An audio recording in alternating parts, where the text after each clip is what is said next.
नमस्कार। Heart talk India में आपका बहुत बहुत स्वागत है। मैं हूं दिवाकर विक्रम सिंह। इन दिनों बंगाल की राजनीति में जो गर्मी है, उस गर्मी की तपिश इस ठंड में उत्तर प्रदेश में भी दिख रही। दिखे भी क्यों ना, क्योंकि 2022 में उत्तर प्रदेश का चुनाव होना है और योगी आदित्यनाथ को पटकनी देने के लिए कमर कस ली है। लेकिन किसने और किस पार्टी ने और उसका अंदाज क्या है, इस पर हम बाद में बात करेंगे। लेकिन एक बात हम आपको जरूर बताना चाहेंगे कि यूपी की सियासत में आम आदमी पार्टी ने एक बड़ी दखल देने की कोशिश की है और उसमें सोमनाथ भारती जैसे नेता सक्रिय हो गए। और सोमनाथ भारती 2 दिन के दौरे पर उत्तर प्रदेश, पूर्वी उत्तर प्रदेश कह सकते हैं आप, वहां अमेठी और रायबरेली, जो सोनिया का गढ़ माना जाता है, वहां दौरे पर हैं। और दोनों दिन उन्होंने 2 ऐसे बयान दिए हैं जिसके कारण सोमनाथ फिर सुर्खियों में। और सोमनाथ ने मुख्यमंत्री योगी आदित्यनाथ के मौत की घोषणा की है। उत्तर प्रदेश पुलिस के एक कर्मचारी की वर्दी उतरवाने की घोषणा की है। साथ ही साथ उन पर इस तमाम उठापटक के बीच उनसे जो बातचीत हुई और उस बातचीत के दौरान ऐसा माना जा रहा है कि भाजपा या हिंदू संगठन के किसी कार्यकर्ता ने उन पर स्याही फेंकी और उस स्याही फेंकने के बाद सोमनाथ ने बौखलाहट में जिन अपशब्दों का इस्तेमाल किया, उसे हम आपको नहीं सुनवाना चाहते, क्योंकि आप वो सोशल मीडिया के जरिए सब कुछ सुन चुके हैं। सोमनाथ भारती जिस अंदाज में बदतमीजी करते हैं, सॉरी टू से मैं शब्द का इस्तेमाल करता हूं, उसके साक्षी हम कुछ लोग हैं जिसमें मैं भी हूं। और ये बात उन दिनों की है जब सोमनाथ भारती ने एक महिला एंकर के साथ बदतमीजी की थी और उस एंकर का नाम है रंजना। और वो रंजना उस समय राष्ट्रीय चैनल सुदर्शन न्यूज में एक प्रमुख एंकर के रूप में कार्यरत थी और मैं वहां पर न्यूज हेड था। जिस समय जिस अंदाज में रंजना के साथ सोमनाथ भारती ने बदतमीजी की थी, उस दौरान रंजना की फीलिंग्स क्या थी और उसके बाद सोमनाथ भारती के उस बदतमीजी और महिला के खिलाफ अपमानजनक शब्द इस्तेमाल करने के खिलाफ जो मोर्चाबंदी और जो लड़ाई रंजना ने की है, वो इस बात का गवाह है कि सोमनाथ भारती को सबक सिखाने की बड़ी मुहिम छेड़ी है। रंजना आज हमारे साथ आपसे उन दिनों की, उस समय की बातें बताएंगी जब वो सोमनाथ भारती के बदतमीजी भरे बयान के खिलाफ सीधे सीधे स्टूडियो से लेकर के कोर्ट तक उतरे। रंजना, आपका बहुत बहुत स्वागत है। Thank Somnath you so much sir. और बहुत सोमनाथ सौभाग्य भारती है के मेरा, अब तक मैं आपके साथ लाइव जुड़ती रही हूँ जी और आज जी आप के साथ दोबारा से मैं लाइव जुड़ी हूँ। और जो आज का आपका मुद्दा है, मुझे लगता है शायद जितना बेहतर से आप और हम समझ सकते हैं इसे, शायद और कोई ना शायद समझ कोई नहीं पाए। समझ पाएगा। रंजना, बहुत बहादुरी के साथ सोमनाथ की बदतमीजी से आपने लड़ाई लड़ी है और अभी भी आप कोर्ट में सोमनाथ भारती के खिलाफ लड़ाई लड़ रही हैं। सोमनाथ भारती ने यूपी में जाकर के 2 दिनों में जो कुछ भी बयान दिया है, उसमें महिलाओं के खिलाफ भी एक बार फिर उन्होंने अपमानजनक टिप्पणी की। उन्होंने अमेठी में एक बयान दिया कि यूपी के अस्पतालों में बच्चे तो पैदा हो रहे हैं, लेकिन वो कुत्ते के बच्चे पैदा हो रहे हैं। आप क्या कहती हैं, सोमनाथ भारती का जो माइंड सेट है, उस संदर्भ में रंजना आप क्या कहना चाहती हैं? देखिए, मतलब इतना गिरा हुआ शब्द शायद सर मैं आपके साथ यूज नहीं कर पाऊंगी। वो उस गरिमा को मैं नहीं तोड़ पाऊंगी जो सोमनाथ भारती तोड़ते आए हैं। और महिलाओं की इज्जत करना तो शायद उनकी प्रवृत्ति में ही नहीं है मुझे, क्योंकि उनका इतिहास इस बात का गवाह है कि वो अपने घर से लेकर अपने पारिवारिक जीवन से लेकर सामाजिक जीवन तक इस तरह के इंसान है, ये सबको पता है। और रही बात इस तरह की बयानबाजियों की सर, तो आपको याद होगा कि ये पहली बार नहीं है कि महिलाओं को लेकर इस तरह के आपत्तिजनक बयान उन्होंने दिए हैं। वो इससे भी ज्यादा निम्न स्तर पर गिर चुके हैं, इससे भी ज्यादा। मतलब देखिए सर, आप ये जो आम आदमी पार्टी के विधायक हैं सोमनाथ भारती, मुझे लगता है इन्हें कुख्यात होने में और विख्यात होने में फर्क नहीं पता। ये विख्यात होने के चक्कर में कुख्यात होते जा रहे हैं। मतलब क्या अनर्गल बयानबाजी करते हैं वो, मैं समझ नहीं पाती हूँ। और मुझे दुख इस बात का होता है कि मैं दिल्ली की वोटर हूँ और वो दिल्ली के कानून मंत्री रहे हैं। मतलब मुझे इस बात का और भी ज्यादा दुख होता है कि जिस शख्स को हमने कानून की रक्षा करने की जिम्मेदारी दी, जिसे कानून मंत्री बना के दिल्ली की गद्दी पर बैठा है, वो कानून की धज्जियां सिलसिलेवार तरीके से उड़ाता रहा है, महिलाओं का अपमान करता रहा है। और मुझे लगता है कि भाषा की मर्यादा पता नहीं उन्होंने, मतलब अगर सब देखिए, अगर हम देखें तो हम सब लोग प्राइमरी एजुकेशन से आगे बढ़ते हैं। प्राइमरी एजुकेशन को इसलिए मैंडेटरी कहा जाता है क्योंकि हम लहजा, बात करने की तमीज, सलीका वहीं से सीखते हैं। मुझे तो उनकी प्राइमरी एजुकेशन पर भी कई बार शक होता है कि ये शख्स कभी स्कूल भी गए हैं कि हमें बात कैसे, ये तो बच्चों को भी सिखा दिया जाता है कि हमें कैसे बात करनी है। मैं हमेशा सोचती हूँ क्या ये शख्स कभी स्कूल भी गए हैं? ये कुछ भी बोलते हैं। और जो आज का बयान है सर, एक महिला होने के नाते मुझे लगता है कि जो सृष्टि की संरचना परमात्मा ने की है, उस संरचना को आगे बढ़ाने, निखारने का जिम्मा महिलाओं को ही दिया गया है, औरतों को ही दिया गया है। आप जो जननी है वहां, जो एक नए जीवन को जन्म दे रही है, आप उस नए जीवन की तुलना कुत्ते के बच्चे से कर रहे हैं। मतलब क्या क्या सोचते हैं आप, क्या बोलते हैं? और विडंबना ये देखिए कि ये व्यक्ति कानून मंत्री रहा है और घर से महिलाओं के खिलाफ जो उसका सोचने का तौर तरीका है, पत्नी का मामला जो जगजाहिर है, हम उसको नहीं बताना चाहते या उसका जिक्र भी नहीं करना चाहते क्योंकि वो सार्वजनिक है सारी बातें। लेकिन रंजना, दिनों की बात जरूर याद करना चाहेंगे, जब मैं पीसीआर में था और आप स्टूडियो में थी और वो वाकया था, जरा एक बार फिर, क्योंकि आप इस समय सोमनाथ भारती प्रकरण में जब भी कोई मुद्दा आता है तो आपका नाम जरूर आता है। ये सोशल मीडिया से लेकर के और टीवी चैनल्स पर होता है। और शायद ये होता है कि हम और आप एक ऐसे गवाह हैं जो सोमनाथ भारती के माइंडसेट को बहुत अच्छी तरह से समझते हैं। वो लाइव का जो मैं उसके बारे में एक बार फिर से बात करना चाहता हूं कि कैसे आपने सवाल किया और सोमनाथ भारती ने जब उल्टी सीधे बातें की तो आपकी प्रतिक्रिया क्या हुई थी। हालांकि वो सुदर्शन न्यूज पर आज भी वो क्लिपिंग वो जो चलती है और चलाई जाती है, कई लाख लोग उसको देख चुके हैं। हाँ रंजना, एक बार फिर उस बात का जिक्र करिए कि कैसे सोमनाथ भारती उखड़े थे आपके सवाल पूछने पर। सर आपको याद होगा कि प्राइम टाइम की बात है, शाम 6 बजे का प्राइम टाइम हम कर रहे थे। उसी टाइम पर ब्रेकिंग न्यूज आई थी कि मुख्यमंत्री अरविंद केजरीवाल पर मिर्च पाउडर अटैक हुआ है। और साथ ही साथ जानकारी ये भी मिल रही थी कि जो अटैक करने वाला शख्स है वो शख्स किसी भी पॉलिटिकल पार्टी से रिलेटेड नहीं है, वो एक कॉमन मैन है।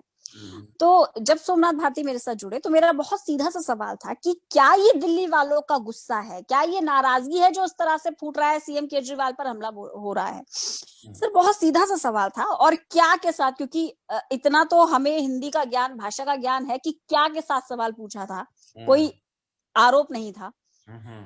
उसके बाद सोमनाथ भारती जिस तरह से भड़के थे कि आप क्या कर रही हैं, मुझे बीजेपी की दलाली कर रही हैं आप, और जितना गंदा शब्द उन्होंने बोला था आपको याद है। खैर उन्होंने जो शब्द बोला था, दलाली करना बंद करो, क्योंकि पीसीआर में मैं था और जब बिल्कुल सर के रंजना मैंने सुना तो मैंने तुम्हारा एक्सप्रेशन में पीसीआर से पूरी बात देख रहा था, हमारा प्रोड्यूसर खड़ा होता, लेकिन मैंने प्रोड्यूसर को बगल कर दिया और सब कुछ मोर्चा मैंने संभाल लिया। उस समय का जो तुम्हारा एक्सप्रेशन था उतना मैं जरूर बताना चाहता हूँ कि तुम थोड़ी देर रुकी, लगभग 5 या 7 सेकंड, और उसके बाद तुमने संभालने की कोशिश की, एक एंकर की जो मर्यादा होती है उसको ध्यान में रखते हुए। लेकिन सोमनाथ भारती वही नहीं रुके, उसके आगे उन्होंने जो वाक्य कहा वो सोशल मीडिया पे सहज देखा जा सकता है, उसको मैं दोहरा भी नहीं सकता। हाँ नहीं सर, मेरे को दोहराने में मुझे दिक्कत नहीं है, क्योंकि मुझे नहीं लगता कि मैं यहाँ कहीं भी विक्टिम की प्रक्रिया में हूँ। मैं विक्टिम बनना नहीं चाहती हूँ। मैं एक फाइटर हूँ, मैं लड़ रही हूँ और मैं लड़ूंगी, मुझे विक्टिम नहीं बनना है। उस प्रकरण के बाद अपनी अपनी राय सबने रखी। आप यकीन मानिए सर, मैं न्यूली वेड थी, आपको याद होगा मेरे हाथ में पूरा पूरा चूड़ा था, मेरी शादी हुई थी उस वक्त, नई शादी हुई थी। बिल्कुल। और सर उस प्रकरण के बाद कितने लोगों ने मेरे इन लॉस को फोन करा, अरे ये आपकी बहू है, इसके साथ इतना कुछ हो रहा है। मतलब हम जिस सामाजिक जीवन में रहते हैं, मेरे उस पर भी बहुत असर पड़ा था। तो मेरे को वो शब्द दोहराने में कोई शर्म नहीं आती है। मैं विक्टिम की कहीं भी भूमिका में नहीं आऊंगी। उन्होंने बकायदा मुझे ये कहा, ये सब दलाली बंद करो, धंधे पर बैठ जाओ, इस तरह के वर्ड्स थे उनके। कहीं तो जाकर मैं के उन्हें धंधे मैंने पर बैठ जाओ, ये वर्ड थी उनकी। हाँ बिल्कुल ये वर्ड थे उनके। हाँ, धंधा क्यों नहीं कर लेते हो, बंद धंधा करो, क्यों नहीं? चैनल चला रहे हो, धंधा कर रहे हो, ये रिपीटेडली उन्होंने मुझे कहा था। मैं एक टाइम पर सर मैं मेंटली इतना शॉक हो गई थी कि ये शख्स बोल क्या रहा है। जब उन्होंने रिपीटेडली ये बात कही तब मैं बहुत फायर भी हुई। मैंने उस मोर्चे को तभी संभाला आपकी गाइडेंस में। आपको याद होगा मैंने उन्हें ये भी कहा था कि आप लहजा देखिए, मैं आपकी बेटी की उम्र की हूँ। तो उन्होंने बोला इमोशनल कार्ड मत खेलो मेरे साथ। मतलब सर वो जो पूरा प्रकरण था वो पूरा सोशल मीडिया पर है और लगातार उसको लेकर तरह तरह के सवाल भी मुझसे पूछे गए थे।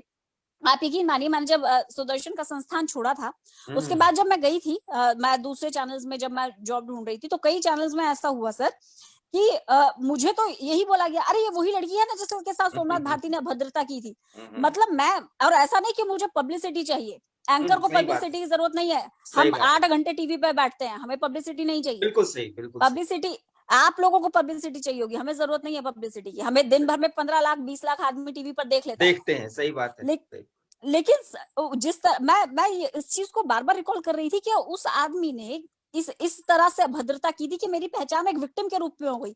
और मैंने वहां बिल्कुल मैंने हर संस्थान में खड़े होकर बोला है, मैंने कहा उसने जो बदतमीजी की थी, अब ये नई पहचान ये है कि जब सोमनाथ भारती को देखिए तो याद करिएगा कि ये वो सोमनाथ भारती है जिसने जो से एक लड़की कोर्ट तक खींच कर लेकर गई है। खींच और के आज ले भी गए। लड़ रही हूँ सर, आज बिल्कुल। भी लड़ रही हूँ।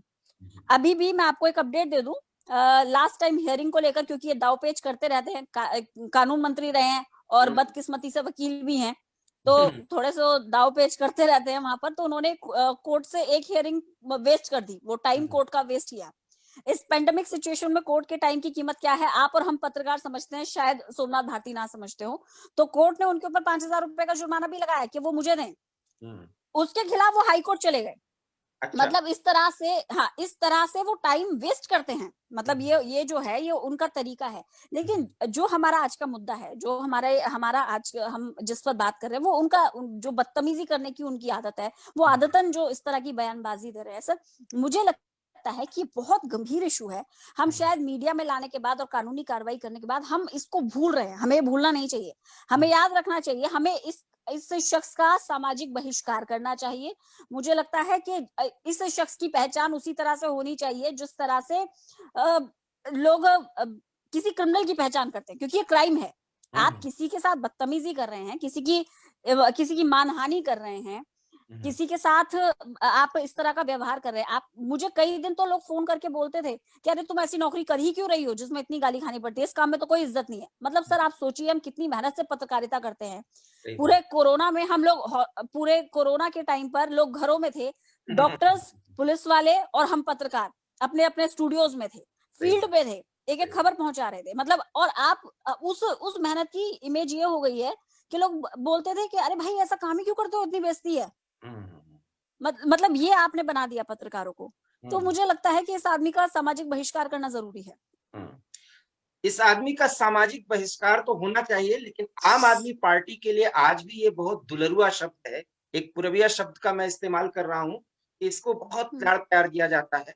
और शायद इस व्यक्ति की बदौलत आम आदमी पार्टी संजय सिंह के साथ, जो कि संजय सिंह भी एक बड़े नेता अपने आप को कहते हैं, उत्तर प्रदेश की राजनीति में एक बड़ा भूचाल लाने की कवायद कर रहे हैं। और ये अरविंद केजरीवाल का अपना प्रोसेस है।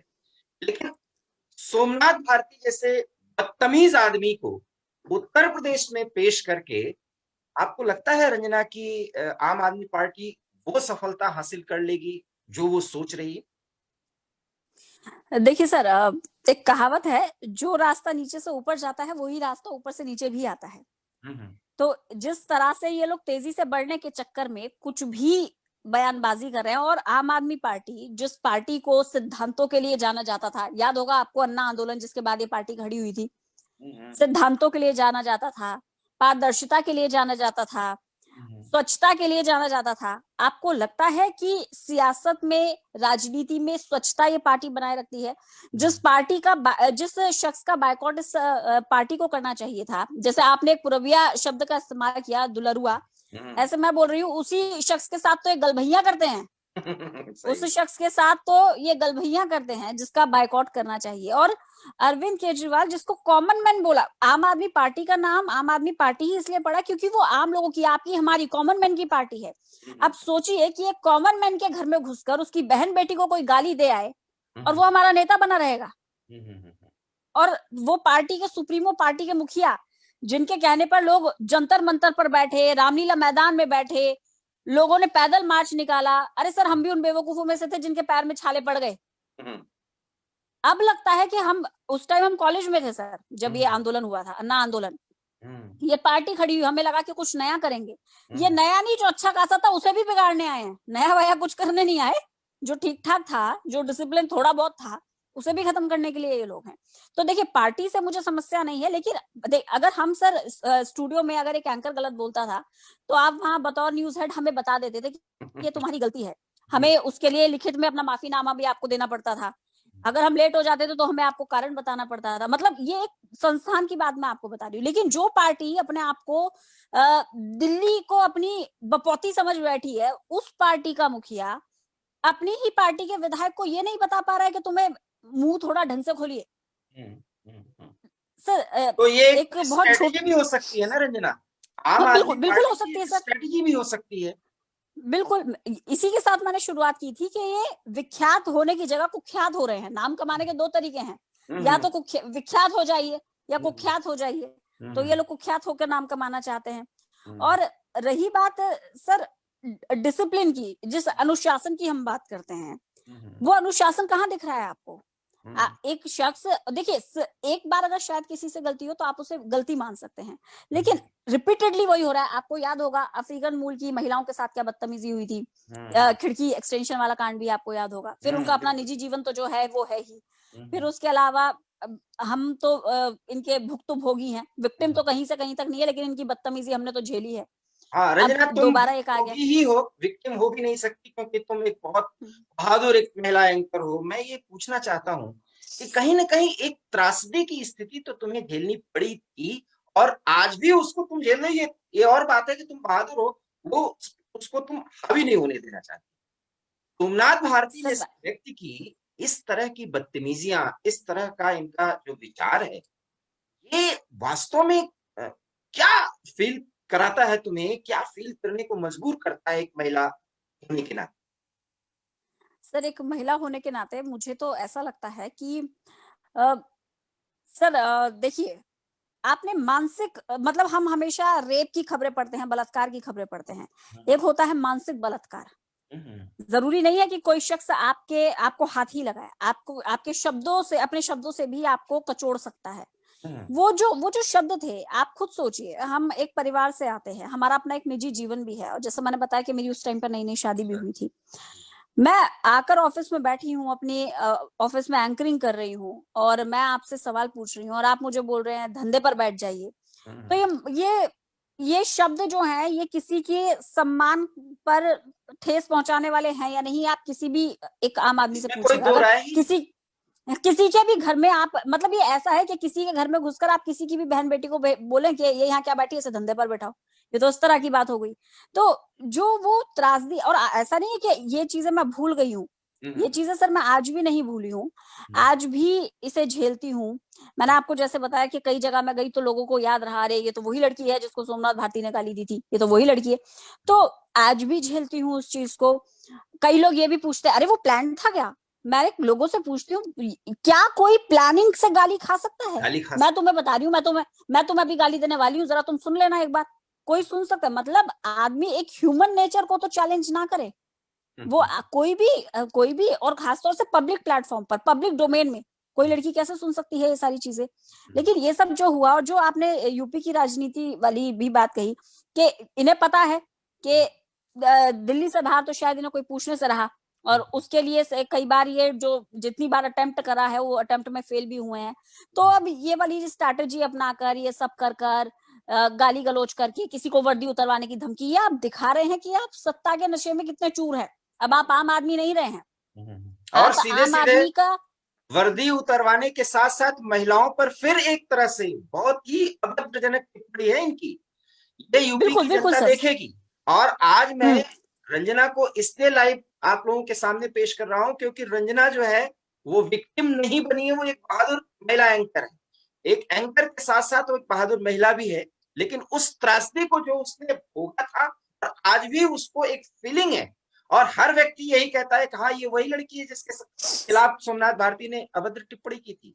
रंजना, क्या आपको लगता है कि आपको न्याय मिलेगा, जिसकी लड़ाई आप उस समय से लेकर के आज तक लड़ रही हैं? सर, मैं जब तक न्याय नहीं मिलेगा मैं बैठूंगी भी नहीं। अगर मुझे बैठना होता तो शायद मैं इसे छोड़ चुकी होती, या मैं लेट इट गो कर चुकी होती, जैसा कि अब तक शायद हम अब तक इसी तरह से जितने भी मामले हुए हैं, इसी तरह से अगर वो मामले लंबे चलते या फिर वो लड़ाई जारी रहती तो शायद ये हरकत नहीं होती। माफी उसी तरह से उन्हें मांगनी पड़ेगी, न्याय मुझे चाहिए ही चाहिए। लेकिन जो उन्होंने अभी यूपी में जाकर जो बयान दिया है, आप देखिए सर, ये हम जानते हैं कि हमारा देश जो है अभी डेवलपिंग है, विकासशील है। यहाँ पर अभी स्वास्थ्य सेवाएं ठीक है चरमराई हुई हैं, लेकिन आप सोचिए एक मजदूर वर्ग की वो महिला जो पूरे 8 या 9 महीने की गर्भवती होती है और सर पर तसला रखकर, सीमेंट रखकर वो पूरा काम कर रही है, वो एक नए जीवन को जन्म दे रही है, एक नई जिंदगी को दुनिया में ला रही है, और आप तुलना किससे कर रहे हैं? कुत्ते से। मतलब शर्म आती है, शर्म आती है इस तरह की बातें करते हुए। और मैं ये जानना चाहती हूँ कि जो लोग ये इसे भी राजनीति से जोड़ रहे हैं, या जो लोग इसे भी राजनीति के चश्मे से, देखिए हम किसी भी पार्टी से जुड़े हुए नहीं हैं, ना ही मुझे किसी पार्टी राजनीति में जाने का कोई शौक है सर, ना ही मेरा कोई इरादा है। बिल्कुल। मैं बहुत सामान्य परिवार से आती हूँ, अपनी नौकरी करती हूँ और अपने घर आ जाती हूँ, लेकिन ये हर चीज को राजनीति के चश्मे से जोड़ना, क्या ये सही है? और क्यों क्यों देखा जाए हर चीज को? अब अगर आपकी पार्टी के सुप्रीमो बोलेंगे अरे ये तो सरकार ने किया है, अरे सरकार ने मुंह में शब्द थोड़ी डाले हैं, तुम्हारी पार्टी के एक नेता ने मुंह खोला है। अगर आप देखिए अच्छे परिवार से और आप एक वेल क्वालिफाइड होते हैं तो आपको बहुत कुछ करना पड़ता है, आपको वेल बिहेव होना पड़ता है, वेल ड्रेसअप होना पड़ता है। भाई आप अपनी डिग्री हमेशा गले में टांग के नहीं बैठ सकते, आपको बहुत सोच समझ के बोलना पड़ता है, आपको अपने सेंसेस, अपना दिमाग इस्तेमाल करना पड़ता है। लेकिन अगर आप कहीं से भी उठकर आ जाएंगे तो बस आपको एक ही काम करना, अपना मुंह खोलना है, पता लग जाएगा कि आप कहाँ से, किस जगह से आते हैं, आपके संस्कार क्या हैं, आप किस परिवार से आते हैं, आप क्या सीख कर बड़े हुए हैं, आपने स्कूलिंग करी है या नहीं करी है। तो ये सब चीजें जो हैं, मुझे लगता है आदतन सोमनाथ भारती इस तरह से करते हैं। और जो उनकी पार्टी के सुप्रीमो हैं मुख्यमंत्री अरविंद केजरीवाल, उन्हें इस पर सीरियस नोट पर संज्ञान लेना चाहिए। उनकी पार्टी में भी महिलाएं हैं, या फिर हो सकता है कि इसी तरह से महिलाओं को सम्मान ना मिल रहा हो, इसलिए अलका लांबा छोड़कर चली गई पार्टी, ये भी हो सकता है सर, सम्मान ना मिलता हो वहां महिलाओं को, क्योंकि जो पब्लिक डोमेन में गाली दे रहा है वो महिलाओं के साथ पार्टी के अंदर क्या हो रहा है ना तो आप देख रहे हैं ना हम देख रहे हैं। तो आप क्या अपेक्षा करते हैं मुख्यमंत्री केजरीवाल से, जो उन्होंने अमेठी में बयान दिया? मान लीजिए आप रायबरेली में दिए गए बयान को राजनीतिक चश्मे से लोग देख रहे हैं, लेकिन महिलाओं के संदर्भ में और पैदा होने वाले बच्चों के संदर्भ में जो उन्होंने बयान दिया है, एक महिला होने के नाते, आप एंकर बाद में हैं, पहले महिला हैं, और आप खुद सोमनाथ भारती के बेवकूफियों और बदतमीजियों को झेली हैं जो उन्होंने जुबानी की है, और उसके खिलाफ आप लड़ रही हैं। तो आप अरविंद केजरीवाल और देश के राजनीतिक कर्णधारों को और देश की जनता को, खास करके यूपी की जनता को क्या संदेश देना चाहिए? ये मेरा आखिरी सवाल है। देखिए सर, देखिए सबसे पहले तो मैं दिल्ली की वोटर और एक महिला होने के नाते सीएम केजरीवाल से सीधा सीधा यही अपील, इन्हें तुरंत पार्टी से बाहर का रास्ता दिखाइए और इनकी विधानसभा सदस्यता रद्द करवाइए। ऐसे शख्स को हमारा जनप्रतिनिधि होने का कोई अधिकार नहीं है। साथ ही साथ यूपी की जनता से मेरी यही अपील है, और यूपी की जनता काफी समझदार भी है, काफी साउंड पब्लिक है यूपी की, पॉलिटिकली भी बहुत साउंड है और सोशली भी बहुत साउंड पब्लिक है। तो जो यूपी की पब्लिक है, यूपी की जनता है, उससे भी मैं यही अपील करती हूँ कि बहुत सोच समझ कर देखिए, बहुत सोच समझकर आगे अपने राजनीतिक भविष्य, अपने सामाजिक भविष्य को तय कीजिएगा, और इस तरह के जो शख्स है इनका सीधा सीधा बहिष्कार कीजिए। मतलब मुझे लगता है एकदम ऐसे लोगों को डील ही नहीं करना चाहिए, ऐसे लोगों को कोई अधिकार नहीं है दौरा करने का, चेक करने का। अरे सबसे पहले आप, वो कहते हैं ना सर, सेल्फ रियलाइजेशन कीजिए, आत्म साक्षात्कार कीजिए। पहले आप अपना दौरा कीजिए, अपने आप को सुधारिए, उसके बाद जाके अस्पताल में जाना, स्कूलों में जाना ठीक है, हो सकता है आप बहुत अच्छा सुपरविजन देखना चाहते हो, आपने कहीं सर्विलांस लगाया हुआ हो, लेकिन उससे बेहतर ये है कि आप सबसे पहले अपने लहजे को सुधारिए। और यूपी की जनता को ऐसे लोगों से सतर्क रहना चाहिए, सतर्क शब्द का ही इस्तेमाल कर रही हूँ, सतर्क रहना चाहिए। बहुत बहुत धन्यवाद रंजना, आपने अपना थैंक यू व्यस्त सर। समय निकाला और अपनी पीड़ा और अपने दर्द को बयां किया, और वो राजनीतिक चश्मा जिसका इस्तेमाल करके लोग सोमनाथ भारती के व्यक्तित्व की परख करना चाहते हैं, आपने वो कुछ कहा जिसकी आप भुक्तभोगी हैं। रंजना, आप हमारे साथ जुड़ी, आपका बहुत बहुत धन्यवाद। Thank you sir, thank you sir.